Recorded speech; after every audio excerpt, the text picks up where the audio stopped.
সম্মানিত মহাসচিব জনাব ইয়ারুল ইসলাম।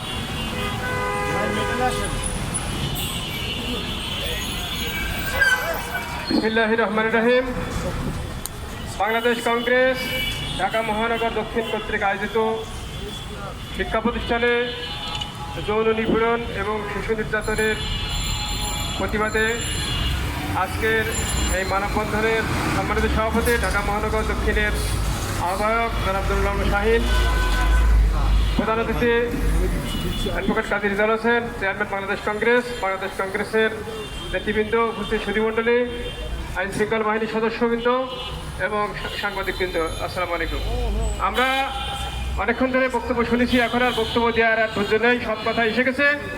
একটাই কথা, যে আমাদের কোমলমতি শিশুরা যে আজকে বিভিন্ন যৌন হয়রানির শিকার হচ্ছে, তাদেরকে শিক্ষা প্রতিষ্ঠানে তারা এখন নিরাপদ না। গার্ডিয়ানরা তাদেরকে শিক্ষা প্রতিষ্ঠানে পাঠিয়ে এখানে টেনশনে থাকে যে আমার বিশেষ করে আবাসিক যে শিক্ষা প্রতিষ্ঠানগুলি আছে, মাদ্রাসা, বিভিন্ন শিক্ষা প্রতিষ্ঠানে আজকের এই যে ধর্ষণ, বলাৎকার, হত্যা পর্যন্ত হয়ে যাচ্ছে।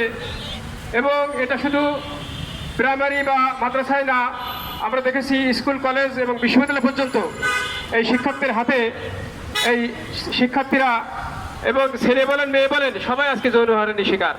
এই যুগে এসে, এই সভ্যতার যুগে এসে আমরা যে এই ধরনের একটা ন্যাক্কারজনক পরিস্থিতি আমরা প্রতিদিন দেখতে হচ্ছে সামাজিক যোগাযোগ মাধ্যমে, প্রতিদিন দেখা যাচ্ছে যে কোথাও না কোথাও এই ধরনের ঘটনা ঘটছে এবং এগুলো আমরা কয়টাই বা দেখতে পাই। এবং এতে কেন সরকারের কোনো মনিটরিং নেই এবং গার্ডিয়ানরা আজকের যে তাদের যে উদ্বিগ্ন থাকেন, টেনশনে থাকেন, ঠিকমতো পড়াশোনা করতে পারছে না তারা, ভয়ে, শিক্ষকদের ভয়ে। আমরা সেদিন দেখলাম একটা মাদ্রাসায় 1/3 শিক্ষার্থীর সংখ্যা কমে গেছে শুধু ধর্ষণের ভয়ে, বলাৎকারের ভয়ে, শিক্ষকদের বলাৎকারের ভয়ে। তো আমরা এই বিচার কার কাছে দেব? শিক্ষকরা তো পিতামাতার মতো, তাদের কাছে আমাদের সন্তানরা যদি নিরাপদ না থাকে। আজকে জানেন বিশ্ববিদ্যালয়, বিশেষ করে জাহাঙ্গীরনগর বিশ্ববিদ্যালয় অতিথি রেকর্ড হয়েছিল যে সেখানে সেঞ্চুরি করা হয়েছিল ধর্ষণের। আজকের সেই সরকার নেই, সেই সরকারের আমলে তারপরেও দেখেন এখানে ছাত্রীদের কোনো নিরাপত্তা নেই, বিভিন্ন শিক্ষা প্রতিষ্ঠানে আজকের ছাত্রীদের নিরাপত্তা নেই। তা আমরা মনে করি এটা সরকারের একটা মনিটরিং সেল গঠন করা উচিত, বিশেষ করে শিক্ষা প্রতিষ্ঠানের এই ধরনের যাতে যৌন হয়রানি বন্ধ হয়। আপনারা জানেন, অনেকে জানেন যে সুপ্রিম কোর্টের একটা নির্দেশনা আছে যে প্রত্যেক শিক্ষা প্রতিষ্ঠানে যৌন হয়রানি রোধের জন্য কমিটি করা, এবং সেগুলো বাস্তবায়িত হয় না, যার কারণে আজকে ব্যাপক হারে এই ধর্ষণ, বলাৎকার বেড়ে গেছে।